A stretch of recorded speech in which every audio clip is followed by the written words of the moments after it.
Hello Hunters, and welcome back to Masters of the Lodge, where we discuss Horizon Zero Dawn the board game's rules and strategies. I'm your resident hawk, Matt Callow, here to guide you through your hunts.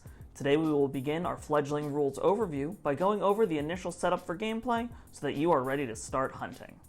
Setup can be broken down into 4 steps: choosing hunters, preparing the playing space, choosing a quest, and setting up card decks.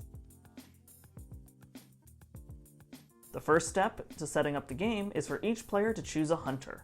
After we've gone over the ins and outs of gameplay, we will go over each hunter in an individual video. But as a general overview, the 4 options presented in the core game are Nora Marksman, an all-around hunter who excels at targeting components; Karja Warrior, a glass cannon hunter who deals a lot of damage but is not very defensive; Oseram Forgesmith, a tank hunter who can absorb a lot of damage, allowing them to be in the thick of things; and the Banuk Survivor, a high-risk, high-reward hunter who removes cards from play in order to perform special actions. Each character begins play with the following: a miniature for use during game, a profile card showing the character's starting ability, a skill tree card which will be used during level up as well as a level up marker, 3 starting equipment cards, an action deck containing a number of cards based on the hunter, a number of upgrade cards based on the hunter, and finally 1 resource from the salvage based on the hunter. We will use the Nora Marksman hunter as an example. Place the profile card near the game area. It shows that this hunter has the ability Accurate, allowing them to re-roll dice when targeting components. The skill tree card shows the same symbol in the top right corner and can be placed to the side along with the matching level up marker. These will be used during the campfire phases. The 3 starting equipment cards are the Hunter's Bow, the Nora Spear, and the Nora Protector Light Armor. These are placed around the profile card in front of the player so that the gray arcs can begin to form a circle. The Nora Marksman does not begin with anything in the upper slot for equipment. They also begin with an action deck of 16 cards and 13 upgrade cards. The upgrade cards can be put to the side with the skill tree and marker, while the action deck is kept near the profile and starting equipment cards. Finally, the Nora Marksman starts play with 1 Metal Shards card as indicated on the profile card. Keep this near the action deck so that new salvage can be added to it. Between encounters, I like placing the miniature on top of the profile card in order to best keep track of it. Once all players have taken their starting materials, 1 player will become the leader and 1 will become the fledgling for the first round. The rulebook suggests the first leader either be the oldest or most experienced player, and the fledgling being the youngest or least experienced player. However, feel free to determine this at random if you would prefer. The chosen leader and fledgling take their respective tokens, and then the playing space can be prepared. While playing, there are 2 main areas to consider for the playing space: the encounter area and the exploration area. The encounter area will be where encounter tiles are placed for the hunters to track down and kill machines. Players will want to accommodate enough space for all 6 tiles to be placed into a rectangle. This will ensure that there is always enough space for whatever challenge you face. Based on the tile measurements, the appropriate space is roughly 20 inches by 30 inches, or 50 centimeters by 75 centimeters for those using metric. To one side of the encounter area, set aside enough space for the exploration area. This is the space that will include any communal cards used during gameplay. It should be able to accommodate 2 rows of 6 cards each. Based on card measurements, the ideal space is roughly 8 inches by 16 inches, or 21 centimeters by 42 centimeters for those using metric. Once you have determined where you will be playing, the next step is to choose what quest the brave hunters will undergo.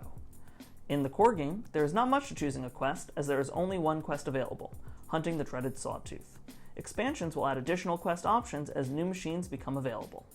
Once a quest is chosen, grab the relevant Hunter's Call card, encounter tiles, and tracking deck for the specific quest. Review the tracking deck for what machines and special terrain will be used, and grab them and their associated cards as well. We will explain how to read this portion of a tracking card in our next video. For the Sawtooth quest, all machines and special terrains in the core box can be used. Before the tracking deck can be used, it must be shuffled. Shuffling the tracking deck is not the same as shuffling the other decks, which can be shuffled as if they were standard decks of cards. Shuffling the tracking deck has the following steps. First, create 3 piles, separating the cards by level. This can be determined by the background color or icon in the top right corner.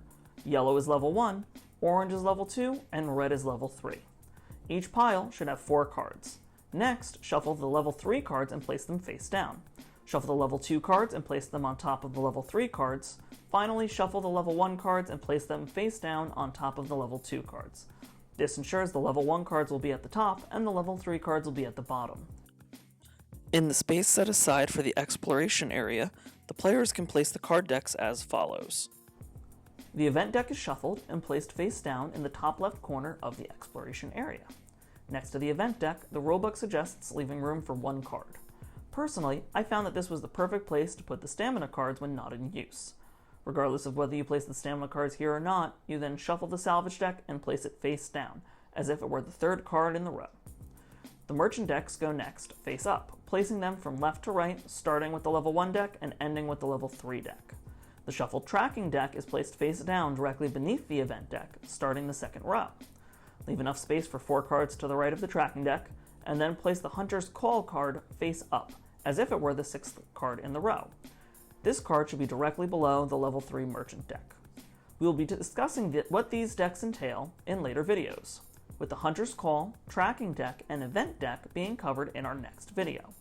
The salvage deck will be covered during the encounter phase, and the 3 merchant cards and the stamina cards will be covered during the campfire phase. With the decks set, we just need to make the remaining game pieces available for use. Place the special terrain tokens, the encounter tiles, machines, and relevant machine cards for this quest close by so they can be used to set up encounters. I tend to place them on the opposite side of the encounter area. The remaining tokens, as well as the dice, should be placed within reach of all the players, as they will actively be used during gameplay. With all these instructions followed, your group of hunters is ready to dive headlong into the first stage of their quest. Next week, we'll be going over the tracking phase, highlighting the tracking and event decks. To stay up to date on all of our videos, please be sure to subscribe to our channel and leave a like to show your support. For Masters of the Lodge, I'm Matt Callow, wishing you happy hunting.